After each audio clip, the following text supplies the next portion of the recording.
আসসালামু আলাইকুম। দেশ এবং দেশের বাহির থেকে যারা আমাদেরকে দেখছেন সবাইকে আজকের এই ভিডিওতে স্বাগতম।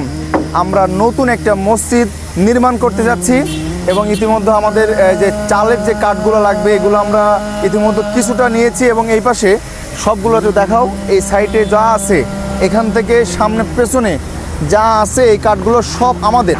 হ্যাঁ, আমরা ইতিমধ্যে এখান থেকে মেশিন দিয়ে কাটানো হয়েছে এবং এই কাঠ এখন সন্ধ্যা আগত এই সাইডে এই যেগুলো দেখতে পাচ্ছেন এই সাইডে যে রো, এগুলো আসলে রো হবে, রো নাকি বাটাম বলে জানি না, রো হবে মনে হয়। হ্যাঁ, আর এইগুলো দিয়ে সামনে একটা গেট মতো করব, মানে বাতাস ঢোকার মতো। এবং এখানে আসেন আমি দেখা একটু, এবং এইখানে আপনার